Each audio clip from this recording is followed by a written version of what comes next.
How's it going, everyone? I've got a Battlefield 4 military loadout that's been widely requested by my fellow Brits thanks to the L85A2 being reintroduced to the Battlefield series with the China Rising expansion pack. So today's loadout features the British Royal Marines, and in previous episodes I've used movie footage to base the reference material on, but in the case of the Royal Marines there's no Hollywood movies entirely based on them, so the reference material for this one is simply the TV ads that we see in the UK from the Ministry of Defence. In order to use the L85A2, which is the iconic weapon of the British Armed Forces, at least from the 1980s, we're going to need to use the assault kit. And because of the configuration for this one, the difficulty is pretty moderate. If you're new to this series, it's all about making authentic setups to play as real-life armed forces, not taking into consideration the setup's performance in-game. To acquire the L85A2, you do need to jump through a few hoops. There's one of the new assignments you have to complete where you have to get 3 assault rifle ribbons, then manage to get a kill with your defibrillators, a grenade and pistol in one round. It's not a difficult challenge if you're patient though, so get busy and grab yourself an L85A2 and then rank it up a little bit to unlock some of the attachments and then configure it as follows. Now, the classic optic that's always been used on the SA-80s or the L85 rifle has always been the unique SUSAT sight, but as of 2007 onwards, the SUSAT has been steadily replaced by the more modern American equivalent, the ACOG sight. This kind of works in our favour because obviously we've got the ACOG in Battlefield 4, so that's the optic we're going to choose for our L85A2 setup. Unfortunately, in my opinion at least, this is what makes this setup a little bit more difficult. I always find using those higher zoom optics much more difficult than, say, the iron sights or a one-time zoom red dot sight. But thankfully the L85A2 has pretty low and manageable recoil overall, so it doesn't quite ruin the weapon's performance as much as some of the higher kicking rifles. But a higher zoom optic does increase the perceived effect of the recoil, so you're going to definitely want to make sure you feather that trigger and burst fire carefully to make sure you land your hits. Because this is an authentic loadout, we're going to leave the accessories slot blank.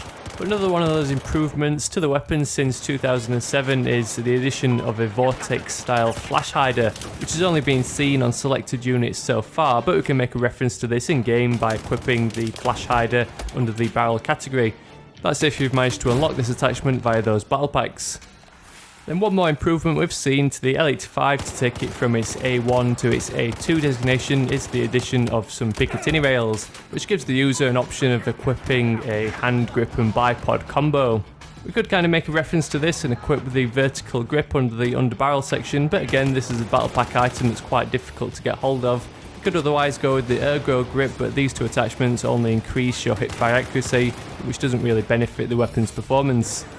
The Ministry of Defence has also been going under some recent upgrades which helps our Battlefield 4 loadout. Traditionally, the Browning High Power has always been the trusty sidearm for British Armed Forces, but recently that's been upgraded to the more modern Glock 17. Once again, it's a shame we don't have the G17 available in Battlefield anymore as we did in BF4, but we've got the G18 still, which can be converted into a semi-automatic setup much like the Glock 17. The great thing is you only need to switch over to this semi-automatic mode once and then the game will remember it as long as you stay in the same server. For authenticity's sake, we're going to leave the setup as default by keeping the iron sights, then equipping no accessory and sticking with the standard barrel. Then there's a few equipment choices we can make to finish off our Royal Marines setup. As well as being a defence and security force, the Royal Marines boast their humanitarian aid and assistance as part of their repertoire, so I thought it'd be quite cool to set up the equipment section with items that will support your team. So first up for the grenade, we'll go with the hand flare, which I thought kind of could be made as a reference to calling in supply drops by those massive Chinook helicopters. And likewise, the medic pack and the related combat medic field upgrade could be kind of related to the little supply packs and the medical assistance offered as part of disaster relief. Then if you and your friends want to play as a squad of Royal Marines commandos, then the Rib boat is going to be your vehicle of choice. Being part of the Royal Navy, the Marines are essentially a naval force, and we see various vessels used in those MOD TV ads. And to finish off this Royal Marines setup, for the bonus item I thought the new boot knife would be a good choice. Again, this is a battle pack only item, so it's all down to potluck as to whether you can acquire it. And I think this might actually be one of the items that's offered as part of the premium calendar, so it might not even be available yet. But if you do manage to get hold of this knife, it's a perfect reference to the Fairbairn Sykes knife that's given to every qualified commando. So give this loadout a try and have some fun in Battlefield 4. If you do have some fun with this loadout, or if you just enjoyed my video or even learned anything new, I'd really appreciate a thumbs up down below just to help spread the word and share the video with your friends. If you want to see more of my real life military force setups, then you can always check out the link to the full playlist down in the description to see all the previous episodes that have been posted so far. Alternatively, you can always hit that subscribe button to stick around for all my upcoming videos. Give me a follow on Twitter or Facebook if you want to chat about anything Battlefield related, or if you want to get a heads up when new content is posted. Otherwise, thanks for watching, and I'll catch you all later.